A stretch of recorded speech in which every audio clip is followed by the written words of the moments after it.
नमस्कार, मैं सिया। पानी की तरह ढलना हम सभी की ज़िंदगी का एक अहम हिस्सा है। तो कुछ समय पहले ऐसा हुआ कि मुझे कुछ आर्टिकल्स ऐसे ही पढ़ने का शौक लग गया। जैसे मेरी दुनिया में एक नई दुनिया बसने लगी हो उनको पढ़ने के बाद। कहीं पढ़ा था मनुष्य का किरदार पानी की तरह होता है। जिस प्रकार पानी ढल जाता है अनेक स्वरूप में, वैसे ही मनुष्य ढल जाता है अपने जीवन के हर चरण में, हर परिस्थिति में और साल दर साल सिर्फ ढलता जाता है। मनुष्य अपने आप को ढालना तब तक बंद नहीं करता जब तक मृत्यु प्राप्त नहीं कर लेता।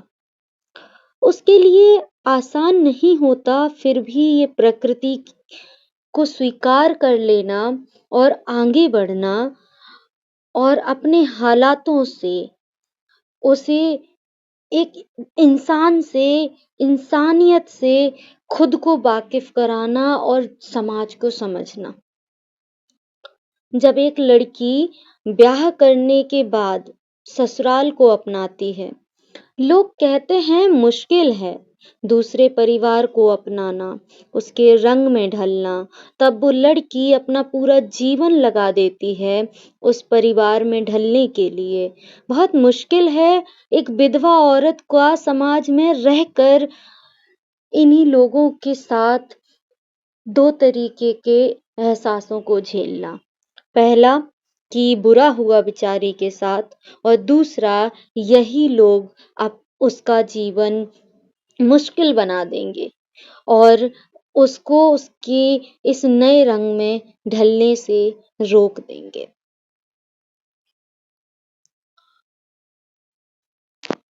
हर वक्त उसे यह एहसास दिलाते हैं कि क्यों ये समाज समाज कहलाने के लायक नहीं है।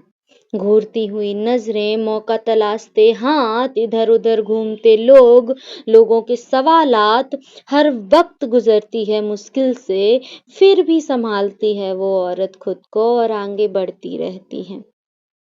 सोने पर सुहागा ये समाज उस स्त्री को ऐसे देखता है जैसे उसे आगे बढ़कर अपनी जिंदगी जीने का हक ही नहीं। इसीलिए अगर वो चुन लेती है अपने हमसफर को, तो यही समाज उसे ताना देता है कि अब इस लड़के की भी जिंदगी बर्बाद करेगी, ये तो ऐसी स्त्री है, वैसी स्त्री है।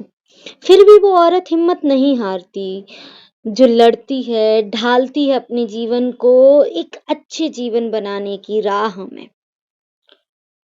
इसी तरीके के बहुत सारे उदाहरण हैं। एक उदाहरण इसमें से है कि एक औरत है जिसका बेटा खत्म हो चुका है और उससे पहले उसके पति की मौत हो चुकी थी। ये समाज अफ़सोस जताता है कि बेचारी औरत कैसे जिएगी, कैसे सँभालेगी खुद को। फिर यही लोग उसे ताना दे देकर कि अपने पति को खा गई, बेटे की मौत पहले हो गई, इसको मर जाना चाहिए था, बेटा जिंदा रहता। और उसके आसपास के लोग जो उसके लिए फिक्रमंद थे, वही उसकी आखिरी जीने की जो इच्छा थी वो मार देते हैं। शायद ढाल लेती वो अपने जीवन को उस तरीके से कि हाँ, मेरे साथ इतना सब हुआ, काश किस्मत ऐसा करती कि मैं मर जाती, मेरा परिवार बच जाता। पर इस समाज ने उसकी पानी की तरह ढलने की इच्छा भी खत्म कर दी। अक्सर हम बोलते हुए सोचते नहीं हैं, किसी को कोसने से पहले नहीं सोचते हैं, और अक्सर अनजाने में दी गई बिन मांगी राय सामने वाले इंसान से सब कुछ छीन लेती है।